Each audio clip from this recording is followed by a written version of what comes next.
This is the Unstarving Musician podcast. I'm your host, Robonzo.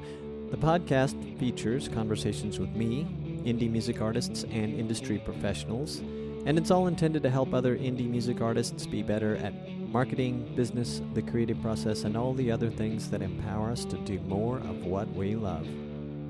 Make music.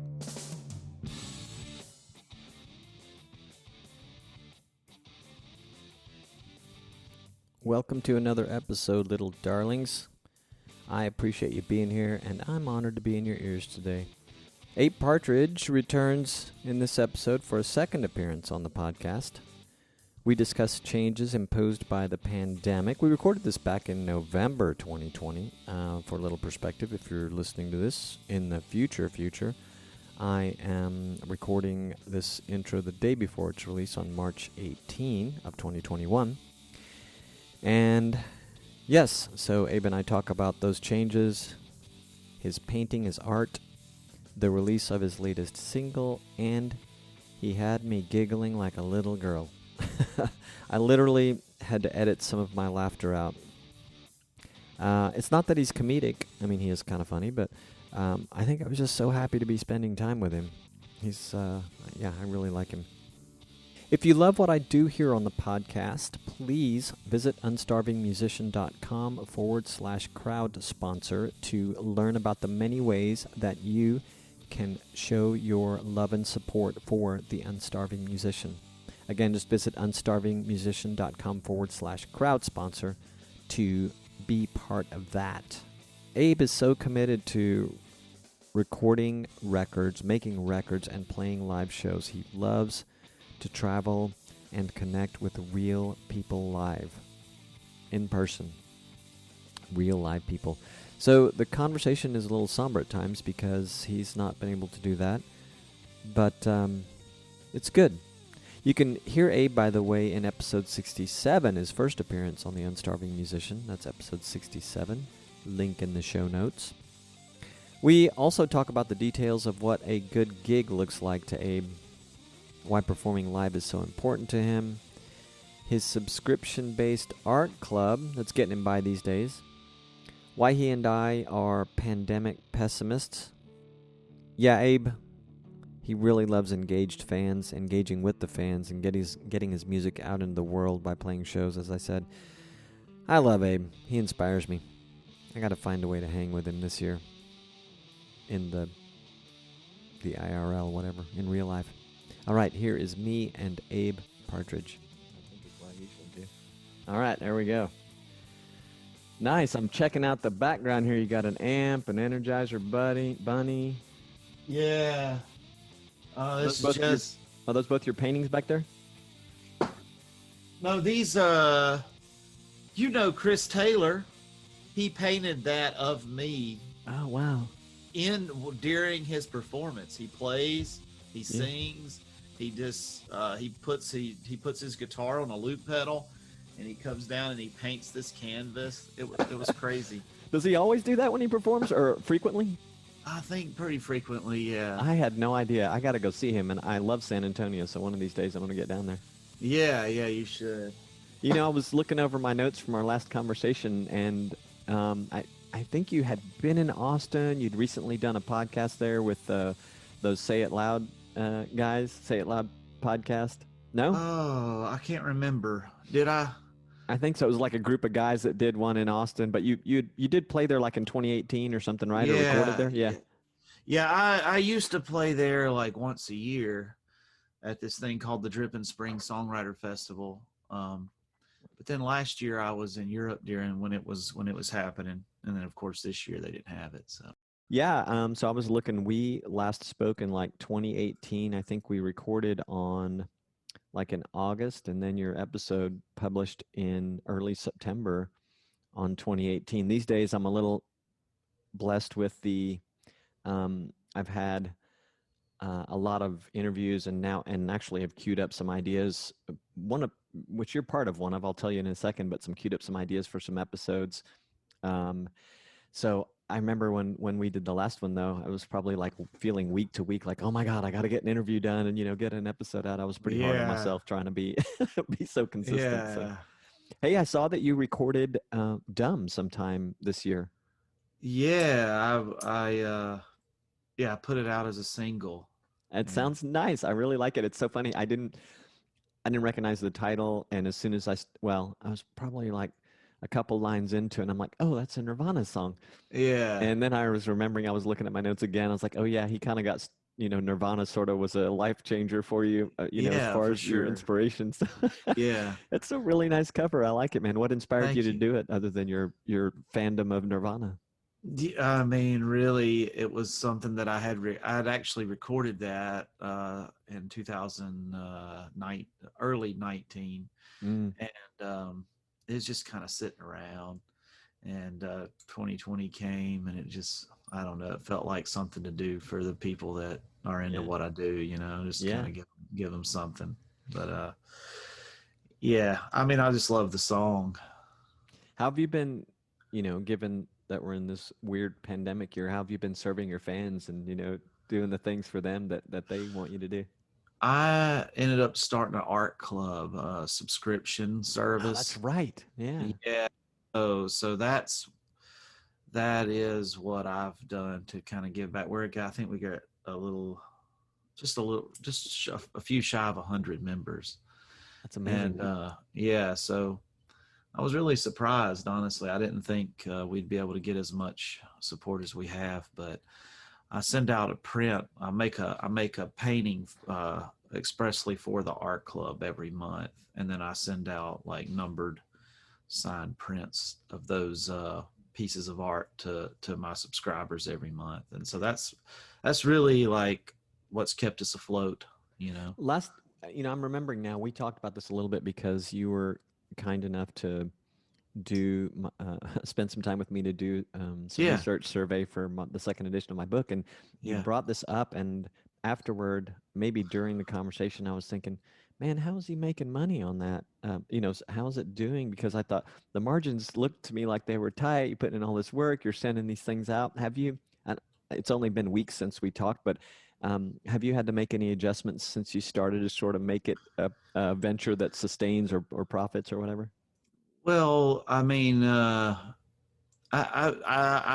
we estimate on the high end it's like a $9 is our expense per package, and we charge people $29. So I'm making $20 per customer, which isn't bad, right?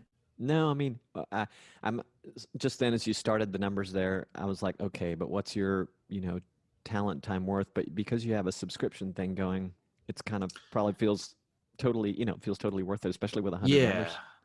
yeah. It may, yeah. If I was, I don't usually sell prints for that cheap, but usually I'm in like the 40 or $45 range for a print of my art. But because they are on a monthly subscription, I kind of lower the price. And and it's for the people that are hardcore, right? It's not your guy who thinks, oh yeah, Abe is pretty cool. It's the people that are really into what I'm doing. Those are the people that are signing up for this.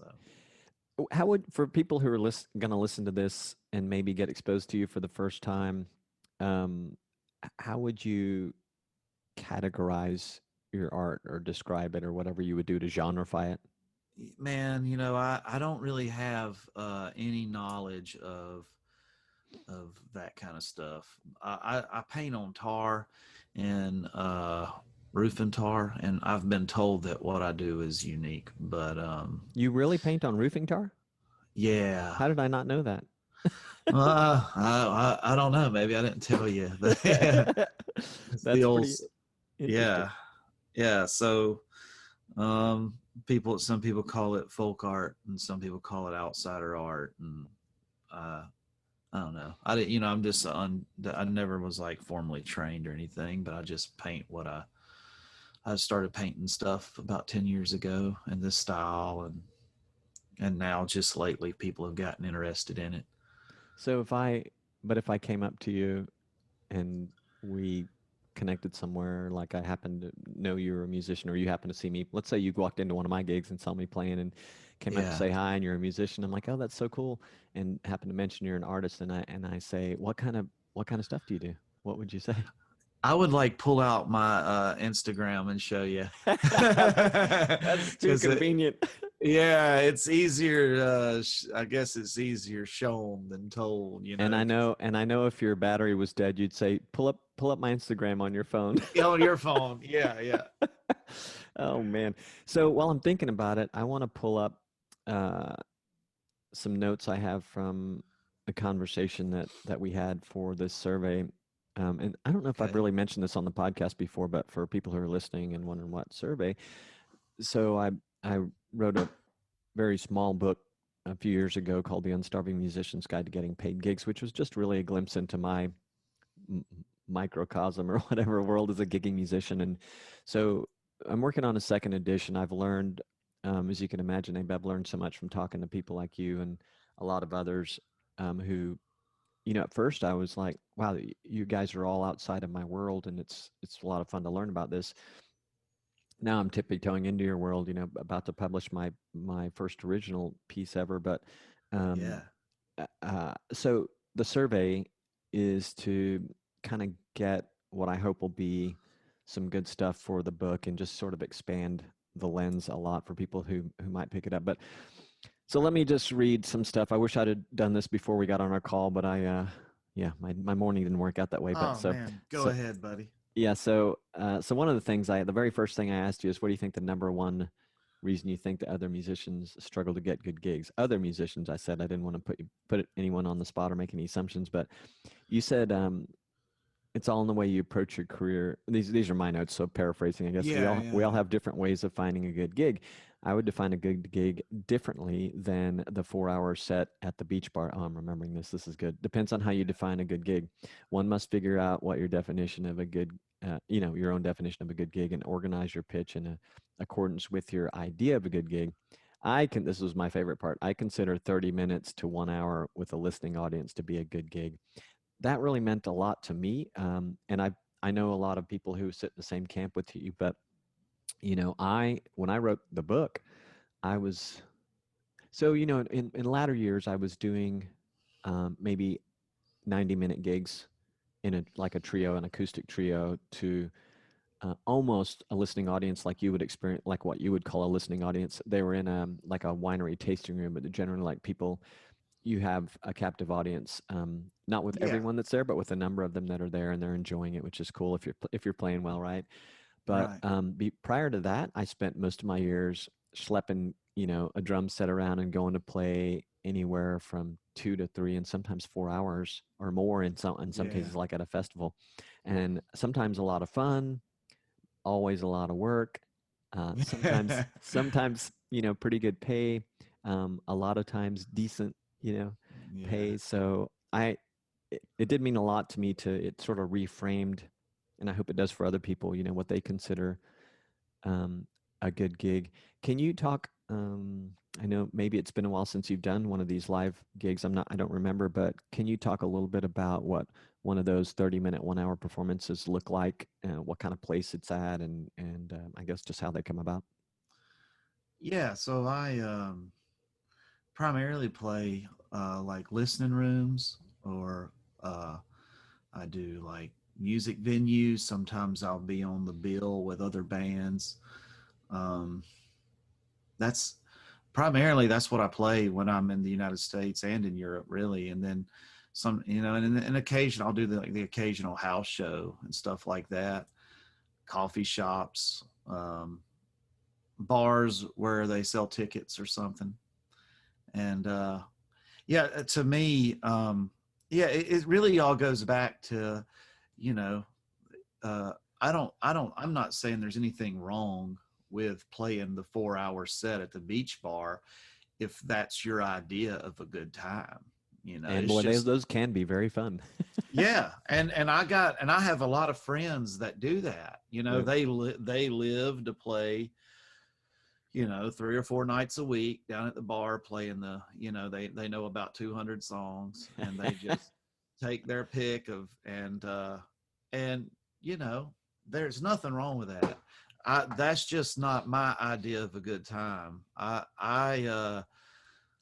I enjoy to play songs that I wrote, original music that I've written, and songs that are meaningful to me.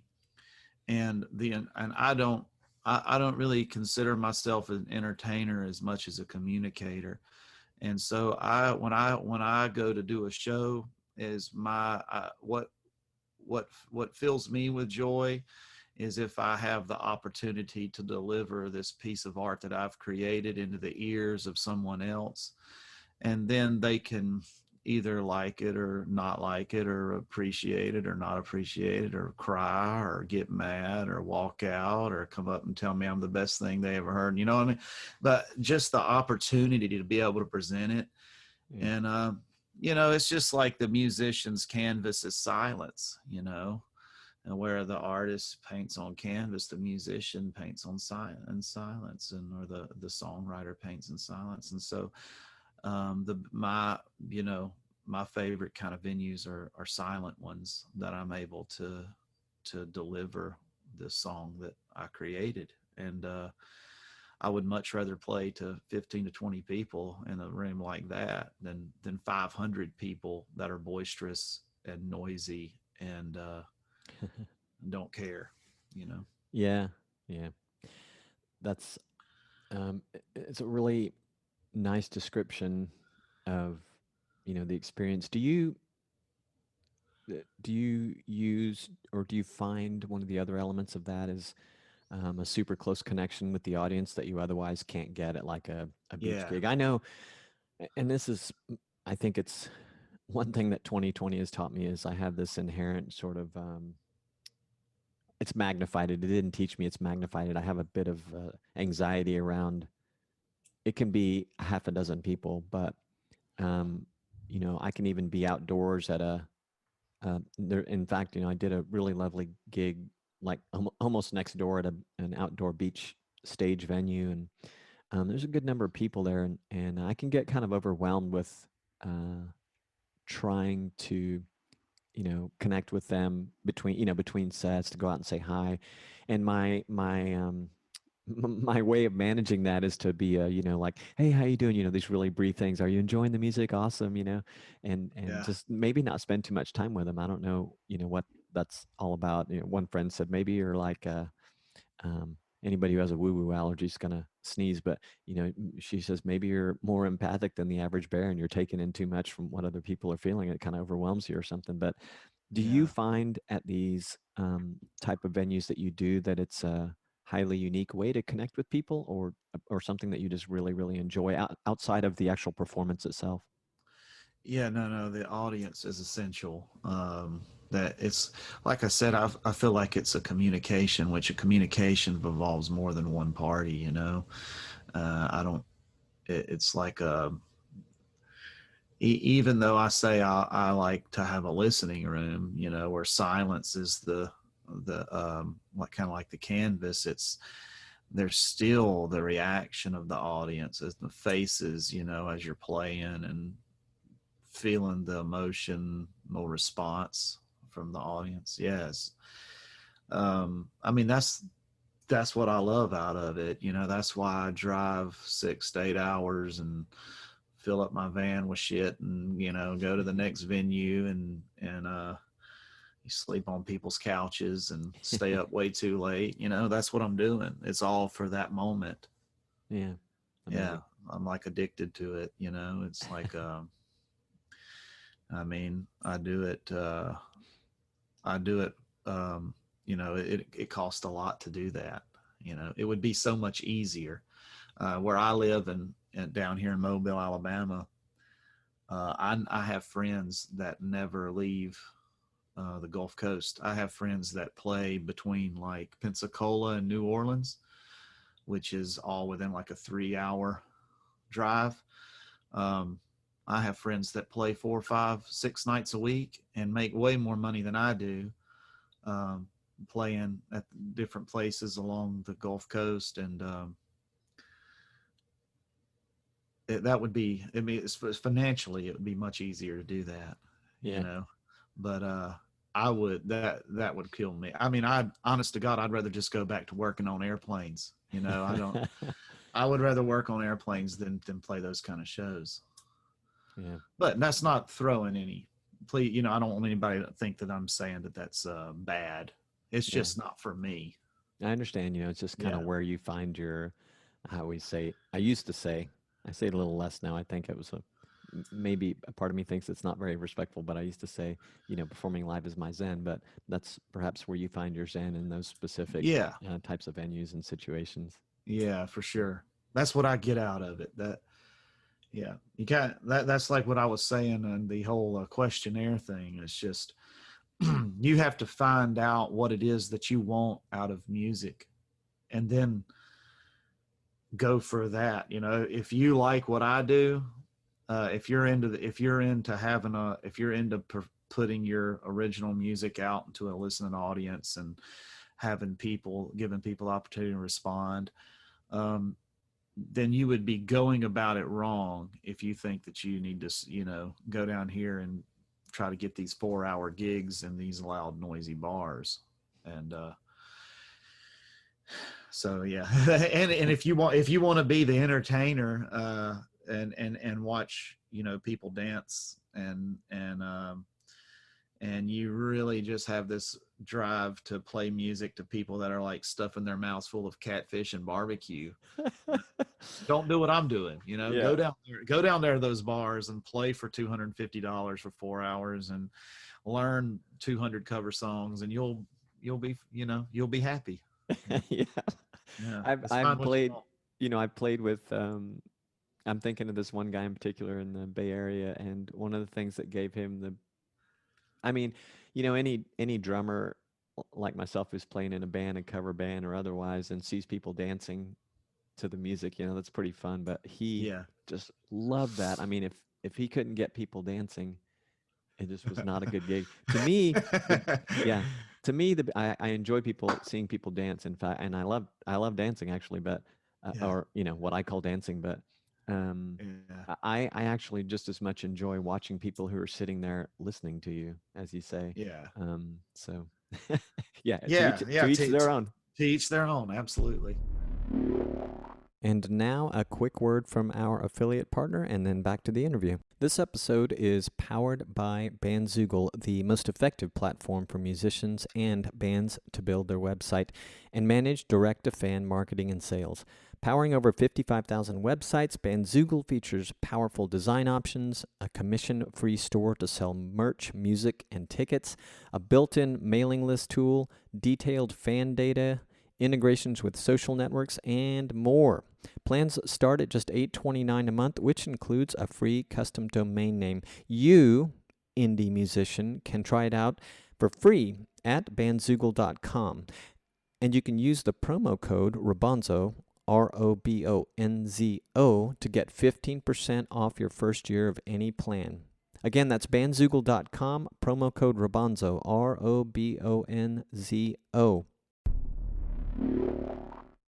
Let's talk about your marketing strategy for new releases. Now, you said your last honest release you called it was in 2018. It was Cotton Fields and Blood for Days.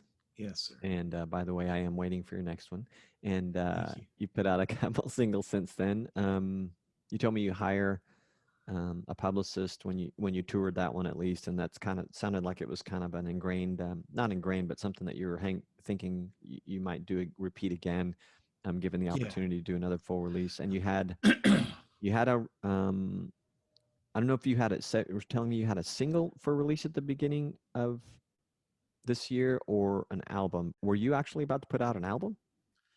Yeah, I was. I had an album full of songs that I was going to release at the beginning of it'd probably been like we were planning on it at the beginning of the year. Probably would have been toward the middle of the year, but yeah, it just didn't make sense for me to release an album right now that I can't tour, because that's really the only way that that's the only opportunity that I really have to like promote my record, outside of having a publicist and like a radio promoter or something. There's just no way for me to get my record out there in front of people. So, and does that Does that facet of your marketing or promotion for an album, like when you're out there putting it in front of people, like you said, and through touring, does it have a pretty significant impact, like on, well, on whatever we can call it, sales growth, unit sales, or fan base growth, email list growth, Yeah. whatever? Is it a pretty significant chunk, given that you have a publicist also working with you and whatnot? Yeah. So man, I'm probably doing this all wrong. So it's probably, I'm like the wrong guy to talk about this, but I do not care anything about where my record is on some kind of playlist, or like how many spins it got on Spotify. That doesn't make me money, and I don't care about it. And not and it ain't just because it's not making me money. I mean, that's one of the reasons, but it's also just so impersonal. You know, I like to sell CDs and vinyl records. I'm just old, like old. I mean, I turned 40 this year, so I guess I'm officially like pretty old at this point. But You're still less gray than me, buddy. yeah. But I like to go out and I like to sing, and that's how I've built my career. I've built my career the same way I guess somebody probably would have before streaming and all that. Hmm. I get solicited from time to time to get, try to hire some of these streaming strategists or whatever, and I just don't care nothing about it. I just don't like it. So the way that I have built my fan base, and I don't have a huge fan base, but They're engaged, huh? they're engaged, and they used to be in the tens, and they were in the hundreds, and now they're in the thousands, and it's primarily from me playing shows all across the United States and Europe. Most of the people that have become a fan of what I do have either like directly interacted with me at a show somewhere, or they've been like turned on by somebody who interacted with me at a show. And so, yeah, playing shows is that's the way I'm getting my stuff out there. I don't really have any hope of becoming a viral sensation or anything like that. I know that my music, um, the type of music that I play, the way that I sing, my songs don't have really the potential to be mass commercial successes. But, with the internet and through, touring, you can just go, you can still find your crowd and find the people that are into what you do. And, I found enough to like sustain me. So, um, I'm making a career out of something that's really, doesn't have a huge commercial upside. But if you get out on the road and tour it and find your people, you can make it. And so that's the way I've gone about it, is yeah, publicist, a radio promoter, and just touring the hell out of it. Yeah, more than one way to skin a cat or whatever. That's the kind Yeah. of. Yeah. Probably nobody likes to say that anymore. I have a cat, everyone. Take it easy. Yeah. Yeah. You got to be careful now, man. I know. There's people ready to jump at any little I know. misstatement. I'm laughing at myself for even reacting to my own thought of saying it, because I have a little bit of political correctness fatigue and pandemic Me, fatigue, and me too, buddy. I'm just so tired of the. I really get exhausted with the mindset that you always need to jump on somebody every time they say something that's maybe a little old fashioned or something. I mean, I've heard that statement all my life too, and just the fact that you even think, oh man, I shouldn't say that. It's like, man, what it's a messed up world. yeah, can't. Yeah, Yeah. yeah, crazy. Well, I don't know, Abe. You were saying that there's no chance that you'll ever be a viral sensation. I've listened to your work, and I've listened, as you have, to a lot of different recording artists, and I was thinking this is perhaps a terrible comparison, but I was listening to the story that I was only vaguely familiar with, but after Eddie Van Halen died, and I actually heard, I browsed the demo the other day. So Gene Simmons, um, I guess he put him under contract, paid to have a demo done, took it to his management's office to see if they would do something with him, and took the guys there, I think, and everything to meet his management office. I heard the demo, which had some songs from the first album, and it was kind of interesting. It made me really appreciate what Ted Templeman did for those guys. But anyway, they were told, the executive, whoever he was, says, "You guys are never going to amount to anything in this business," something to that effect. And so Gene Simmons apologized and released him from from the contract, and that was that. But Oh man. but there's a gazillion stories like that, right? The people that got Yeah. passed over by one publisher, one label, or another, and then. Oh yeah. But Brother, if I told, I could, we could sit here and have a whole conversation on how many times I've been told no, you know. But being a musician and these days is an exercise in rejection, right? absolutely, yeah, that's really it's like being a baseball player, you know. You're Hall of Fame if you bat 300, you know, that's 3 out of 10. Yeah. So it's kind of like the same kind of mindset as a baseball player. You just gotta, if you can hit 3 out of 10 in this business, man, you're killing it. That's a good way to look at it. Yeah. I don't have any baseball analogies because I'm not like a true fan of any sort, but that's a good one. I like it. I think a lot of people will appreciate that. Yeah, well, it's true. What do you, or are you thinking about what might happen in terms of getting your album out, like maybe in the new year, or just what are you feeling like is likely to come about with it? Well, man, I try not to be, but I'm kind of pessimistic about it all. I talked to my manager about it last week, and he seems to think that things are going to start. This is like 2021 is going to start transitioning back to where we can return to the way that we once did business. But he thinks there's going to be a lot of opportunities through the spring and summer, and so I'm going to try to remain optimistic. But I don't know, man. Um, I just played a few shows these past couple of weeks, and people are not uh, following any type of the precautions that are recommended to keep this pandemic in check. And so I just really don't have faith in a lot of in the general populace to do the things that we should do, probably that would speed along the process. And I think it's just going to be dragged out for quite a while.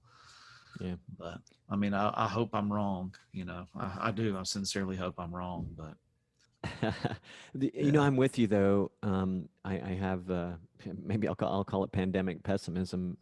And I too went out and played a gig at the same place where I mentioned the beach venue was, but this was an indoor thing. They have one of these venues where they have they're on a marina, so they had some doors open in the area that we were at, so you have some airflow. But yeah, there were a lot of people, and the guys, I kind of decided I've sort of lost my. It's funny, where I used to find my zen all the time since I started down this quest to write some more music. I've lost my interest for the moment, and hauling the drum set around to go play cover songs for the time being, at least. And but these guys they were playing acoustic, and I know they do pretty well when they do it. And I knew it was just 2 of the 3 that they normally have, and that they just having someone there playing cajon would mean a lot, and it paid nice, so I went. But afterwards, I had kind of had the same sentiment, and I just kind of walked out thinking that was kind of risky. And yeah, when I watch the behaviors, I think, like you said, I have a lot of faith in the general populace at large, and I do think the area that we're in is going to follow suit in the upswing. For now, though, our area is doing pretty good. I know it probably doesn't, from afar, it doesn't feel the same, about where you are and in the entire country where you are at the moment. But I think there's just some lag time. But they do have there has been a mask mandate of sorts here, and there were some curfews, and they shut some stuff down for a good while, trying to figure out how to manage it. And I think they've done okay, but we'll see what happens. Hopefully, like you were saying, and your manager says, hopefully sometime next year we'll start to have some return to normalcy, or what we considered normal. Yeah, I hope so too, man. Maybe the vaccine is the answer, or who knows. Yeah, I think a lot of it is kind of acceptance of what we're dealing with, and just the behaviors that will help to control it. But anyway, we'll Yeah, see. yeah. We'll see. So, are you planning to write any more music between now and I don't know, next few I'm months? always writing. Uh, I'm not always finishing, but I'm always writing stuff. So, Cool. yeah, that's just, I don't really write for records. I just kind of write. And then whenever I make a record, some of them land and some of them don't, but I'm always trying to put stuff together. How Yeah. how um how do you do your demos, or do you go to a studio? Do you have a studio? I don't remember.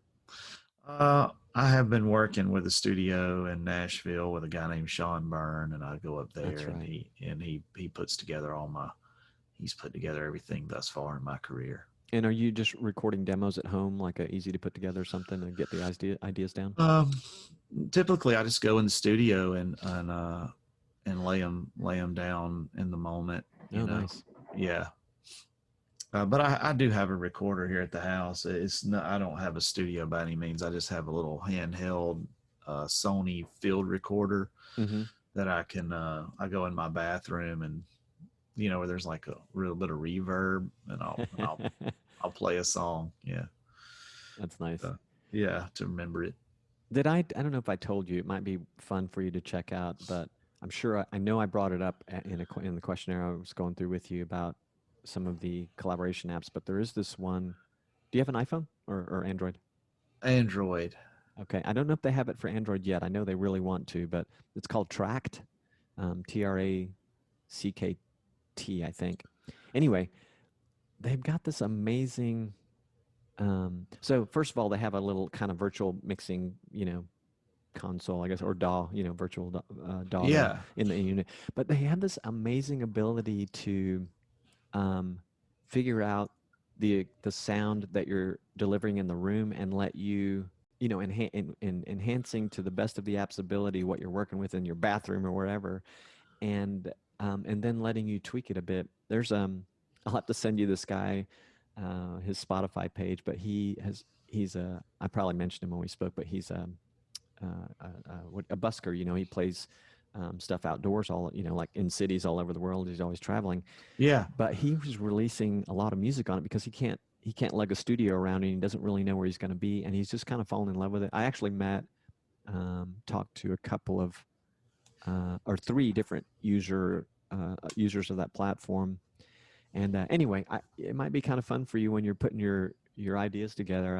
I'd be interested to know if they have an Android app yet, and B, did you try it? What did you think of it? But anyway, just thought I'd put it out there for you. Yeah. I've got this Apple laptop with Logic on it, Yeah, that's a lot of and software. yeah, I've fooled around with it, and I've made some stuff, but nothing that I'm like, boy, I'm gonna release this. Oh yeah, It's sure. just like me fooling around. Yeah, I mean, I think I told you when I was recording drums for my song, my goal was, okay, it's a challenging room. I'm just going to do the best with the live room that I can, and give my engineer friend the best that I can give him with the drums. And for me, I kind of thought, the vocals, forgetting about, my vocal talent, but like the vocals to me is like, okay, this is easy. I'm just going to make sure the room's not too boomy. I'm going to set the mic up, watch my distance, not overdrive it. But the drums, as you can imagine, acoustic drums, kind of a Yeah. different animal. And yeah, it worked out. So what I learned, what I assumed to be the case, because I've heard too many stories and I see too many things on YouTube, these guys recording drums for like great releases that they basically have set up in their home studio. So, well, if those guys can do it, I can certainly figure something Yeah. out. No, So, there's a lot of guys that's doing that. yeah. But that's nice that you work with the guys in Nashville. Do you anticipate you'll do that again with that guy? I'm not anticipating anything right now, man. I'm just like, I'm just thankful that I paint Yeah. because, I mean, the music, it really is, it's not, it's just not looking very good right now as far Yeah. as something that's financially viable in order to sustain. I mean, I've got a family of 5, that my wife doesn't work. I've got to pay the rent on this house, and I got to put gas in those cars and pay the insurance and everything with what I create. Yeah. And I saw, music it's hard. You can't make anything off your recordings. And now in 2020, you can't make anything because you can't play it live. Mm-hmm. So, and I just don't see any benefit, right? I don't see any way forward for me in the music business until I'm able to get back on the road. Yeah, sure. And for people who are listening, who are going to listen to this, obviously there are exceptions to this, but I think that what you and I are talking about is, it's what you really want to do with your work, and it doesn't work for you if it's not in the, this live setting where you can go out and Yeah. expose people to your music and your products too. Yeah, absolutely. Like I know that what I do is different, and the way that I've gone, that I've pursued my career is different than most, and I understand that. But my musical career is based around the fact that I put out records because I like to play live shows. Yeah. And listen in rooms. That's why I put out records. I put out records because I like to travel around, and I like to connect with people and communicate with real life people that are sitting in front of me and playing music just like people did thousands of years ago. Just one guy making music and painting a picture with sounds. And that's what I like about music. Now, that's me. Other people, there's 100 different things to do in music, Yeah. and there's still, people are always going to listen to it.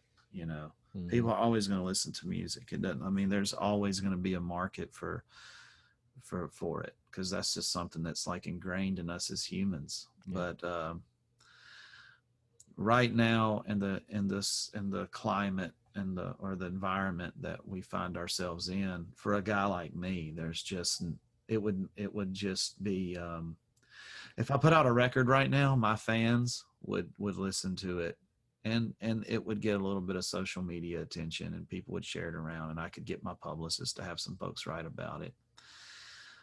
But it wouldn't do for me what, like, my first record that I put out in 2018 acted as kind of like an evangelist for me. Mm-hmm. It went out, and it not only it helped me get better shows, but it brought more people to my shows. Yeah. And nice. So it went out and like made converts for me. My fan base grew because of my record. And right now, if I put out a record, I don't think that it would have that same effect, because I wouldn't be able to go to all these new markets and play shows and, get press in these new places to be able to, go out and push it into new ears. Yeah.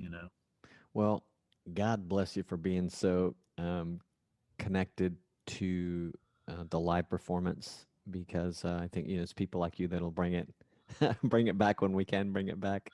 Yeah, so. I'm going to. Yeah, I mean, that's what I live to do, man. And yeah, absolutely. I'm gonna do it just as soon as we can. But I don't know when that's gonna be. Yeah, I know. Well, I think that people who are interested in what you do and what we talked about should check out your website. Yes. And which is, Abe?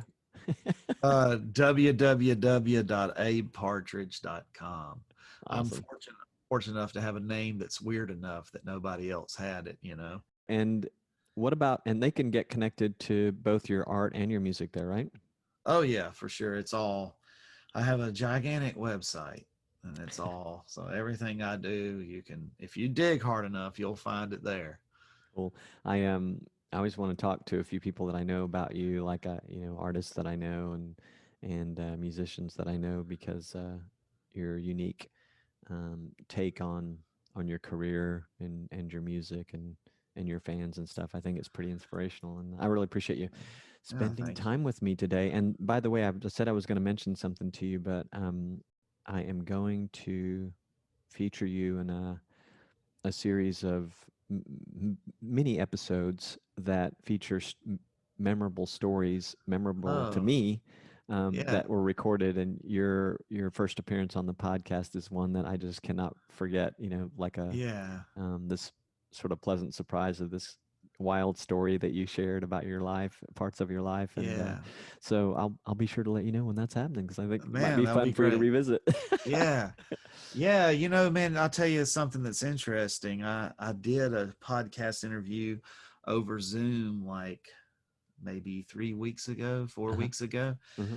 And it was a business podcast. It was the first business podcast I ever done. I never thought anybody in a business podcast would want to talk to me, but Oh, nice. they, yeah. Well, the lady, whenever she was interviewing me, she opened it up with, "Hey, I just listened to your episode on the Unstarving Musicians podcast." No kidding. Yeah, she was like, "I listened to that on the way to our interview today," and so, and then, but that was what she used. I guess she Googled my name and found That's the amazing. podcast, and that was what she based her whole interview with me, was basically the interview you did with me. That's amazing. Yeah, That's yeah. amazing. Well, I'll have to get that podcast episode from you and put it in the show I'll notes. I'll send it to you. Yeah, Okay. Listen, man, have a wonderful weekend. I really look forward to your next release, and maybe one of these days we can talk about you sending me something that I can play drums to, just whether it's for something that ever sees the light yeah, of day or something that you have fun with it at home. yeah, for sure. We'll do that. That sounds like a fun thing to do. I think it would be great. All right, Yeah, man. Thank you so much. And yeah. brother, I'll talk to you soon. Okay, man. Have a good day. You too. Hey, please check out my new single, On Top of the World, available wherever you get your music, including my website, robonzo.com. You can also find a new lyric video on robonzo.com. On Top of the World was released just this past January 8th, 2021, and, well, I'm excited about it. Again, the song is On Top of the World. Find it wherever you get your music or at robonzo.com, where you can also see the new lyric video. Thanks for your support, and I hope you dig it. Thanks again for listening. If you loved this episode, please subscribe or follow on your favorite podcast/audio platform. It'll help you stay on top of the latest episodes and help other indie musicians and indie music fans find the podcast. And if you have feedback, please go to unstarvingmusician.com to get all my contact info. You can text me, call me, email me, leave a voice message right there on that page. Just go down to the bottom of the page and you'll find everything you need to know. I really would love to hear any of your comments, suggestions, questions, whatever you've got. And you can find links to just about everything talked about in this episode at unstarvingmusician.com/podcast. All right, I'm peacing out. Thank you for listening and sharing with your musician friends and fellow indie music fans. Peace, gratitude, and a whole lot of love.